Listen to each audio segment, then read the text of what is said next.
Bismillahirrahmanirrahim. Jangan lupa subscribe ya. Pahala banyak. Karena pahala banyak. Keluar ketemu tetangga, apa salahnya kita Assalamualaikum, apa salahnya? Apa salahnya kita ketemu tukang parkir ada uang 10.000 kita kasih, apa salahnya? Kelihatannya sepele tapi tidak sepele kalau kita tulus dan dari hasil yang halal. Tidak sepele di sisi Allah Subhanahu wa taala. Kita enggak tahu amalan mana yang bikin seorang masuk surga, enggak ada yang tahu. Dia mungkin kerjaan besar, bangun masjid belum tentu ikhlas. Apalagi kalau riya malah masuk neraka jahanam. Masuk neraka gara-gara bangun masjid. Mungkin atau tidak? Kenapa kalau dia riya? Riya masuk neraka gara-gara bangun masjid. Bukankah Rasulullah sebutkan ada orang masuk neraka gara-gara jihad? Ada. Ada orang masuk neraka gara-gara jadi ustaz? Ada tidak? Ada. Dan ada orang masuk neraka gara-gara dermawan. Oleh karenanya jangan pernah meremehkan amal sedikit. Kalau bisa kesempatan senyum apa senyum. Kita lagi WA, apa susahnya kita WA dengan kata-kata yang baik untuk menyenangkan kawan kita? Apa susahnya? Kan bisa kita mikir sedikit, terus kita candain sedikit, kita senangkan hatinya ya. Apa susahnya? Apa susahnya kita memilih diksi yang terbaik ketika ngobrol sama teman? Allah telah berfirman, "Wa qul li ibadi yaqulu allati hiya ahsan inna syaitana yanzagu bainahum." Inna syaitana kana lil insani aduwwan mubina. Katakanlah kepada hamba-hambaku untuk mengucapkan perkataan yang terbaik. Allah tidak mengatakan perkataan yang baik, perkataan yang terbaik. Jadi kalau kita mau ungkapkan, ingin nulis, ingin komentar, ingin berkata-kata, ada 5 semua baik, kita cari diksi dari 5 ini mana yang terbaik. Dapat pahala enggak? Dapat. Semua kesempatan untuk berbuat baik, lakukan. Dan jangan pernah remehkan karena kita tidak tahu amal mana yang diridhai oleh Allah, yang diberkahi oleh Allah dan dijadikan sebab untuk masuk surga oleh Allah Subhanahu wa taala. Kemudian di antara yang keberapa? Yang ketiga, agar kita menghabiskan sisa umur kita berkualitas, yaitu jebaklah diri kita dalam kegiatan yang bermanfaat. Jebak dalam dakwah ke, jebak dalam kegiatan bantu anak yatim ke, jebak dalam kegiatan ngurus masjid ke. Saya ketemu sebagian kawan-kawan di Jakarta, umur 60 lebih. 60 ada yang mau 70, mereka baru bangun masjid. Mereka panggil saya, "Ustaz, ini kita baru urus masjid." Saya bilang, "Iya, bagus. Antum ini sekarang jadi remaja masjid ya, ngurus masjid ya." Remaja masjid, jangan kasih orang, saya bilang. Jangan kasih orang. Jangan, ini kesempatan untuk ngurus rumah Allah, jangan kasih orang, antum yang ngurus. Saya bilang antum remaja masjid. Sekarang mereka yang ngurus. Ya, bukan remaja masjid, mbah-mbah masjid. Tapi mereka yang ngurus. Terus mau ngapain lagi? Ngapain lagi? Usia sudah mau hampir game over. Terus mau ngapain lagi? Ya udah. Jadi remaja masjid. Maka jebak diri dalam kegiatan yang bermanfaat. Kita mau cari amal soleh banyak. Ada yang amal soleh dengan membantu fakir miskin, ada yang amal soleh untuk mendata para janda kemudian dibantu. Data janda berapa, jangan bilang umurnya berapa, kulitnya apa, jangan. Data janda berapa, anaknya berapa, untuk dikasih apa bantuan ada. Baru-baru ini ada kawan kita meninggal dunia, seorang ustaz. Di antara kebaikan yang sampai kepada saya diceritakan, dia ternyata semasa hidupnya suka bantu-bantu janda. Ketika dia meninggal, bantuan kepada janda terhenti. Subhanallah. Dia kasih waktu untuk membantu para janda. Saya punya kawan juga begitu. Dia bangun asrama buat janda. Saya pernah ke asramanya. Subhanallah, janda banyak. Tapi udah setengah bayar ke atas. Banyak. Maksudnya ada punya ide bikin amal soleh. Sibukkan diri, jebakkan diri dalam kegiatan, jebak diri dalam kegiatan. Agar amal kita tidak karena kalau kita tidak tersibukkan pada kebaikan, kita bisa tersibukkan dalam keburukan. Apa dikatakan al-waqtu kas-saif, waktu itu seperti pedang. Ya. Illam taqta'u qata'aka, kalau kau tidak tebas pedang itu yang akan menebasmu. Ya. Illam tushghilhu bil khair yushghilka bisyarr, atau kama qila. Waktu kalau kau tidak sibukkan dengan kebaikan, dia bisa menyibukkan engkau pada keburukan. Maka Kalau bisa jebak kegiatan apa sih yang bermanfaat, yang ini jelas amal solehnya, jebak diri. Mau dalam dakwah ke, dalam ngurus masjid ke, urus anak yatim ke, mendidik anak-anak kaum muslimin dalam pendidikan, ya. Jadi remaja masjid, menjadi pengurus masjid, ladang pahala. Kemudian seriusin. Kita enggak tahu amal mana yang diberkahi oleh Allah Subhanahu wa taala. Seriusin. Bikin pengajian di rumah kayak, ya. Bikin kegiatan tahsin kayak, banyak yang bisa. Bikin kegiatan belajar bahasa Arab. Udah tua belajar bahasa Arab ngapain? Nanti kalau ngomong sama bidadari bagaimana? Enggak ya itu.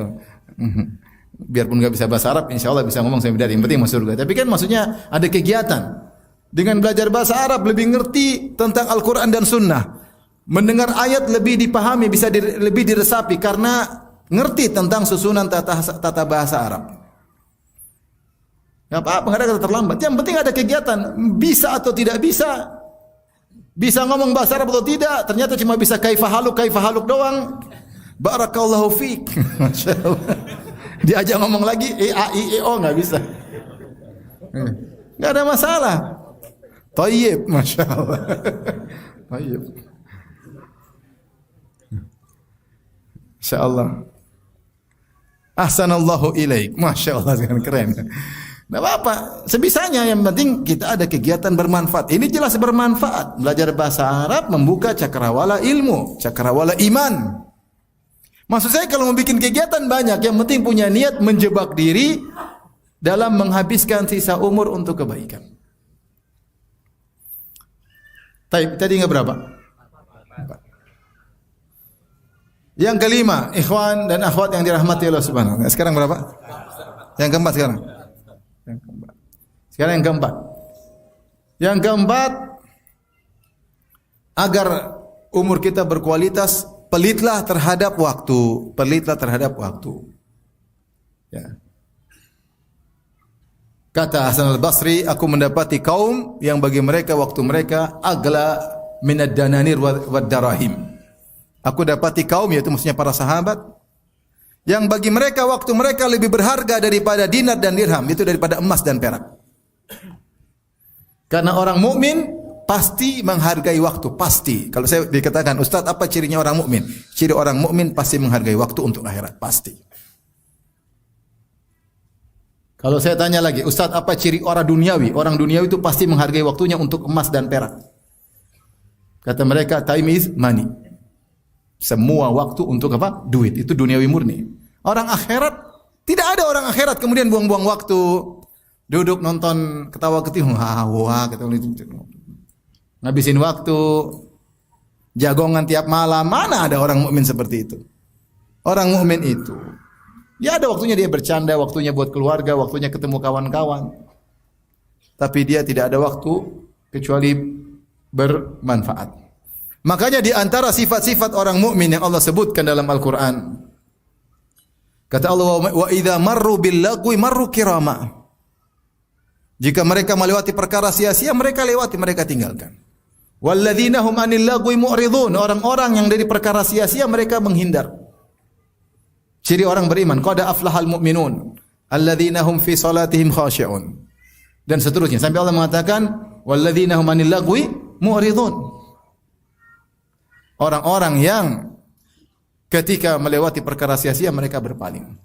Kenapa? Bagi mereka umur, waktu, setiap detik lebih berharga dari emas dan perak. Emas dan perak kalau hilang bisa kita cari lagi, tapi kalau waktu sudah pergi tidak bakalan kembali lagi. Maka inilah musibah yang menimpa kita semua. Saya pembicara maupun para pendengar sekalian. Musibah yang membuat kita tidak berkualitas hidup kita adalah kita buang waktu yang tidak ada manfaatnya. Medsos.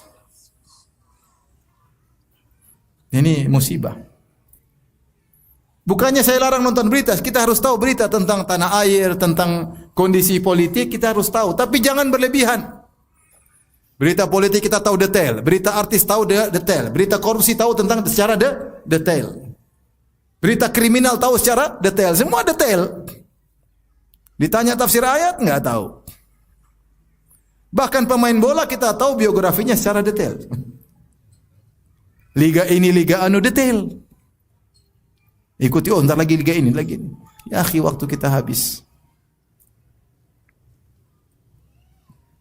Mulai sekarang, saya nasihati saya pribadi, saya berusaha melakukannya meskipun sering juga melanggar. Jangan kita habiskan waktu kita, apapun kita kerjakan kecuali kita bertanya dalam diri kita sebagaimana nasihat Fudail bin Iyad.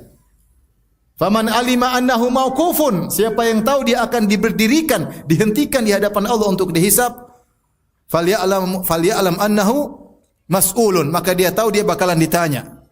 Faman alima annahu mas'ulun, barang siapa yang tahu dia bakalan ditanya oleh Allah atas segala kegiatannya, falyu'idda lis-su'ali jawaban, maka siapkan jawaban atas apa yang dia lakukan. Nah, kalau kita lagi diam di rumah, terus kita buka medsos, kita nonton sesuatu, nonton apapun.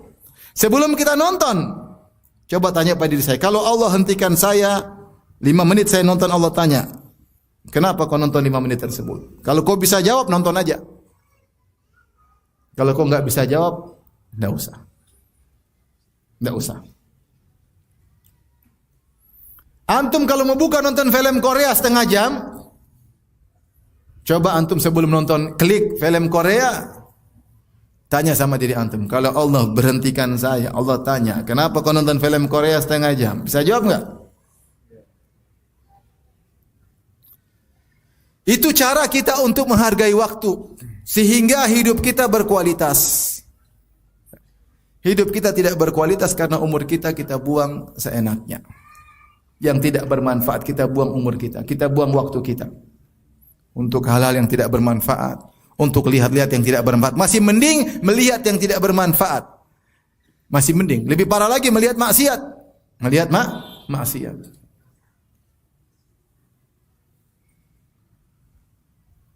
Oleh karenanya, ini salah satu cara paling utama agar umur kita berkualitas. Setiap waktu kita pelit dengan waktu. Kalau ada relasi tidak ada manfaat, keluar dari grup tersebut. Ini relasi ada manfaatnya, enggak ada keluar. Tiap hari hanya ting tong, kemudian lihat komentar ketawa, apa faedahnya? Tidak menambah keimanan, semakin mengenai keimanan, udah keluar aja, bismillah, keluar cari yang bermanfaat. Apalagi yang umurnya sudah 40 tahun ke atas. Apalagi yang 50 tahun ke atas. Dan seterusnya. Maka dengan orang yang perhatian terhadap waktunya, maka dia akan semakin berkualitas imannya. Taib. Di antara kiat berikutnya, pastikan dalam hidup ini, sebelum kita meninggal dunia, semua hak orang lain yang punya hak atas kita sudah kita tunaikan. Pastikan. Karena dalam hidup ini kita ini mempunyai hak dan kita juga punya kewajiban. Ada hak kita atas orang dan ada hak orang atas kita. Yaitu kita punya hak dan kewajiban. Pastikan semua kewajiban pada orang lain sudah kita tunaikan semua. Coba renungkan sekarang. Apa kewajiban saya terhadap istri? Pikir. Bapak-bapak pikir, apa kewajiban saya terhadap istri? Sudahkah saya memberikan nafkah lahir dan batin? Pastikan. Sudahkah saya bermuasyarah bil ma'ruf wa ashiruhunna bil ma'ruf? Pergaulan dengan cara yang baik. Sudahkah saya melakukannya? Sudahkah ada waktu saya bercengkerama dengan dia, ketawa ketiwi dengan dia? Sudahkah saya melakukan menjaga perasaan? Sudahkah saya memenuhi kebutuhan nafkah lahirnya? Taib, sudah disediakan papan tempat tinggal ada, oke. Sudah dibelikan baju, sudah, alhamdulillah. Sudah dikasih makan, sudah gemuk, alhamdulillah. Berarti sudah ditunaikan kewajiban. Tinggal sekarang masalah nafkah batin, pergaulan, hubungan, dan sudahkah saya tunaikan? Ataukah saya campakkan, atau saya hinakan, atau saya berkata dengan dia kata-kata merendahkan? Renungkan, karena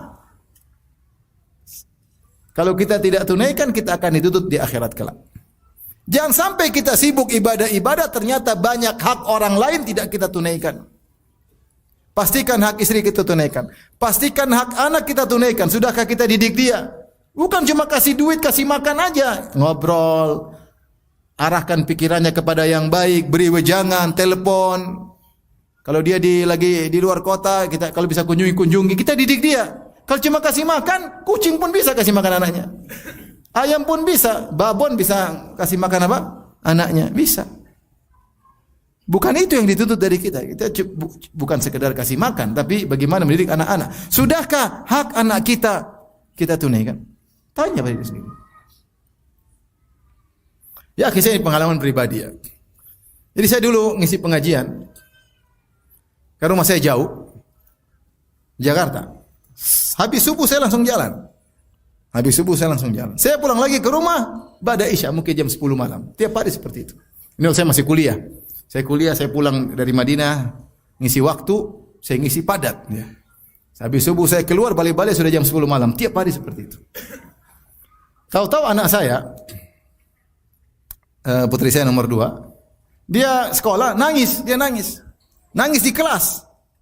Terus gurunya tanya, kenapa kamu menangis? Dia bilang enggak pernah ketemu Abi. Subhanallah, enggak pernah ketemu Abi. Abi pergi, saya belum bangun. Abi pulang, saya sudah tidur.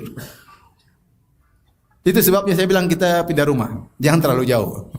Akhirnya saya kontrak rumah yang lebih ke tengah sehingga saya ada waktu ketemu dia sebelum dia sekolah.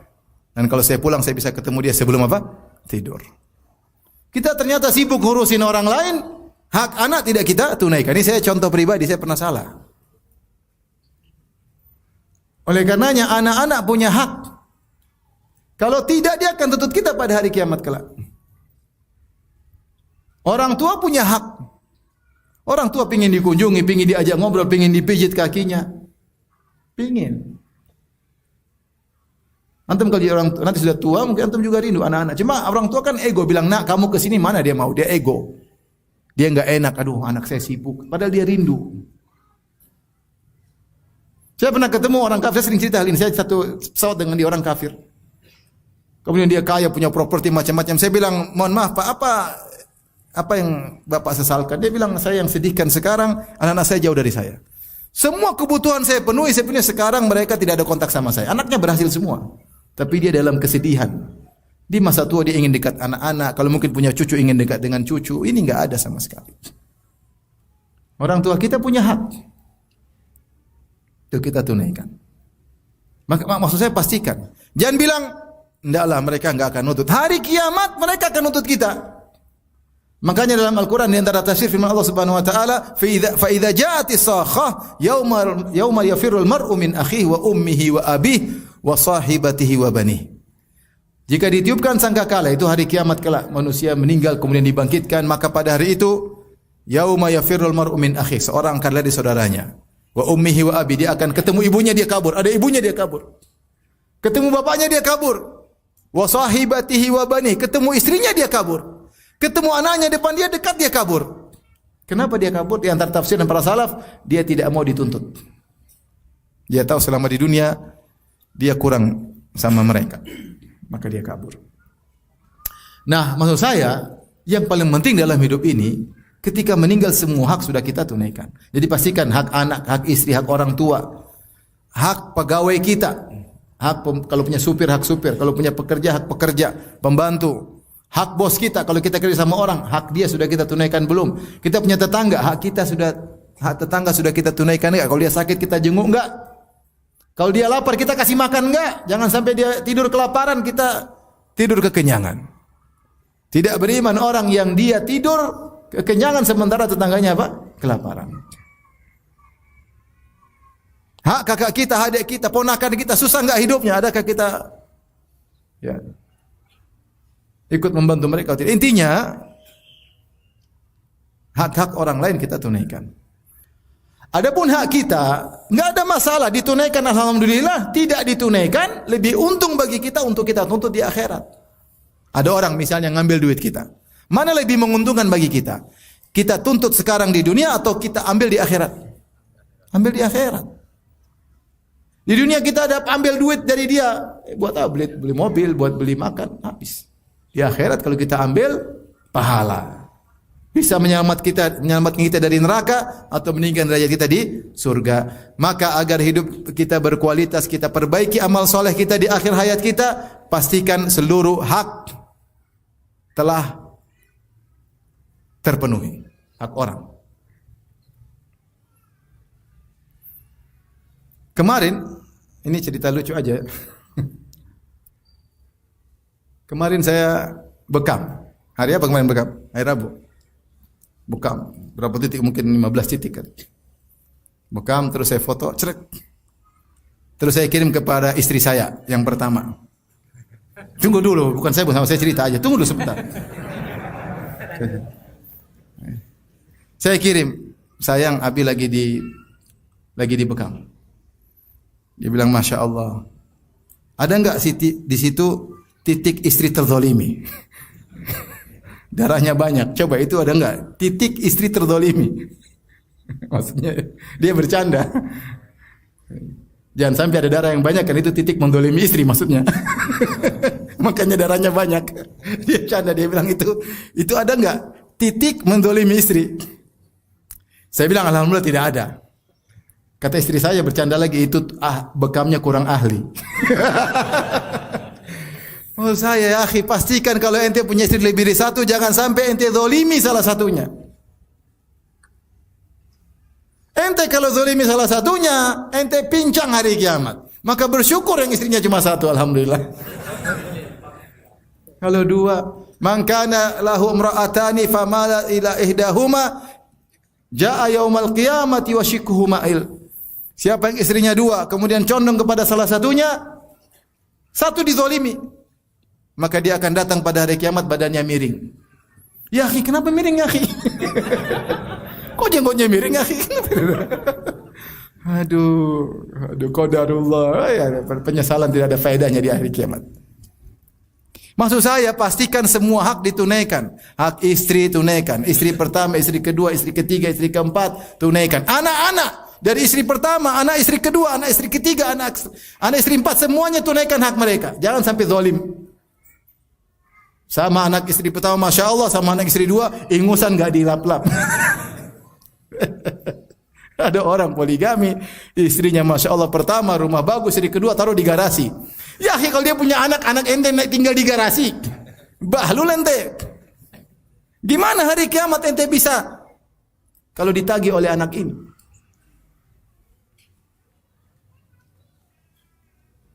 Makanya jangan macam-macam. Enggak, ini saya sampaikan aja. Bahwasanya hidup ini ada hak dan kewajiban. Maka sebelum meninggal pastikan semua hak orang ditunaikan. Sama kalau antum pernah zalim sama orang, selesaikan sebelum meninggal. Berikutnya yang keberapa ini? Kalau antum zalim sama orang, selesaikan sebelum meninggal dunia. Karena zulumatun yaumal qiyamah, kezaliman adalah kegelapan yang bertubi-tubi pada hari kiamat kelak. Apa maknanya? Zulumatun yaumal qiyamah. Ada yang mengatakan kegelapan yang bertumpuk-tumpuk maksudnya kesulitan dan penderitaan yang akan kau rasakan dalam setiap tahapan yang kau lewati ketika di hari kiamat kelak. Mulai dibangkitkan, mulai disidang, mulai di bawah matahari, disidang, dihisab, di mizan, semuanya menderita, di sirat semuanya menderita. Menderita semuanya. Ini pendapat pertama. Pendapat kedua, maksudnya zulumatun yaumal qiyamah, maksudnya ketika kau di sirat kau butuh cahaya agar kau bisa lihat sirat, tapi kegelapan yang kau dapati sehingga kau tidak bisa jalan, terjungkal dalam neraka jahanam. Hati-hati. Maka kalau berbuat zalim, segera selesaikan. Datangi orang yang kita zalimi, minta maaf sama dia semaksimal mungkin. Belum tentu dia maafkan, belum tentu. Sebagian orang kita minta maaf, enggak ada hari kiamat, enggak ada hari kiamat. Apa boleh buat, tapi terus minta tolong, kasih hadiah supaya dia memberi. Sampai Syekh Utsaimin mengatakan kalau ada orang kau gibah dan dia ridho kalau kau kasih duit, enggak ada masalah. Ya akhi, saya gibah kamu. Qadarullah, kamu tahu saya gibah kamu. Kau bilang apa? Saya bilang kamu gembrot. Di mana kau bilang? Depan ibu-ibu. Kurang ajar kamu. Ya akhi, ini ada uang 5 juta buat kamu. Udah, bilang lagi gembrot enggak apa-apa. Kalau dia ridho selesai. Benar. Daripada ente disidang hari kiamat, ditanya oleh Allah, mana pahalamu? Offer ke dia. Kenapa kau pernah gibahin dia di depan ibu-ibu? Nah, apa kata Ibnu Umar ketika ada seorang kirim surat kepada Umar? Dia mengatakan, Aniktub ilayya al-ilma kullahu. Wahai Ibnu Umar, tulislah kepada aku seluruh ilmu. Gimana tulis ilmu sangat luas? lautan yang tiada tepiannya, ilmu sangat luas. Maka Ibnu Umar berkata, al-ilmu katsir, ilmu itu banyak. Tapi kesimpulannya, in istata'ta, jika kau mampu, ya, bertemu dengan Allah, an talqallaha, jika kau mau bertemu dengan Allah, khamisal batan, khafifal dhahr, kafal lisan, mulaziman lil jamaah, faf'al, atau kama qala. Kalau kau mampu bertemu Allah dalam kondisi perut kosong, tidak pernah makan haram, harta orang lain enggak pernah. Khafifal dhahr, tidak pernah memikul hak orang lain, tidak pernah. Kafal lisan, tidak pernah menjatuhkan orang lain, lakukan. Itu jangan berbuat zalim sama sekali. Kita ini kadang-kadang asal ngomong, asal ini, hati-hati. Hati-hati. Kerja yang buat zalim kebanyakan lisan. Mungkin kita enggak mukul orang, mungkin enggak nendang orang, tapi lisan kini susah kontrol. Susah kontrol. Saya ketemu banyak orang, sering datang, Ustaz, afwan Ustaz. Saya dulu pernah bilang antum gini, udah. Ada lagi Ustaz, kemarin saya di bandara, orang model orang biasa, afwan Ustaz. Ini Ustaz Firanda, afwan Ustaz, saya pernah, udah. Alhamdulillah ketemu saya. Kalau enggak hari kiamat sini. Baru aja kemarin hari Sabtu lalu, ada lagi yang datang. Afwan Ustaz, saya dulu anggota ini. Teman-teman seberang. Saya pernah, enggak usah ngomong, saya sudah maafin, udah lupakan. Kalau enggak, saya juga butuh pahala, iya enggak? Oleh karena ikhwan, pastikan di akhir hayat ini kita meninggal tidak zalim sama orang. Coba kita ingat-ingat kembali. Pernahkah kita zalimi orang? Ibu-ibu, coba ingat, saya zalimi suami enggak? Apakah ibu menzalimi suami? Bisa. Kasih nafkah, tidak pernah bersyukur, ngomel melulu, angkat suara melulu, memaksa suami lebih daripada kemampuan, memberatkan kehidupan suami, bikin suami jadi stres, sampai suaminya kena penyakit gula gara-gara dia. Zalim. Suruh ngutang sana, ngutang sini. Umi enggak ada uang, sudah hutang aja. Insyaallah tawakal sama Allah hutang. Hutang. Sudah ditagih-tagih stres. Orang ditagih hutang stres atau tidak? Stres. Lihat orang ditagih pinjol bunuh diri, ada atau tidak? Kena stres. Dan saya bikin suami stres, akhirnya kena stroke. Taib. Yang berikutnya, yang keberapa? Udah lewat waktu ya? Udah habis waktu? Sampai jam berapa?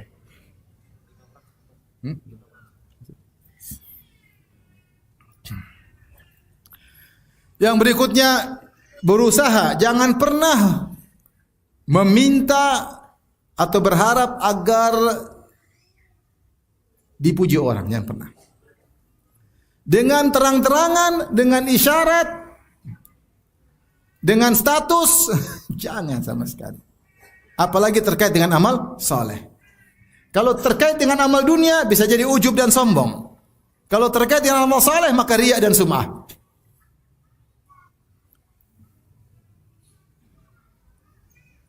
Kalau tidak salah Al-Ghazali menyampaikan, namanya riya atau sum'ah talabul manzilah fi qulubil ibad. Apa itu riya? Kau menampakkan amal solehmu, atau sum'ah kau ceritakan amal solehmu. Untuk apa? Talabul manzilah. Berharap agar kau punya kedudukan.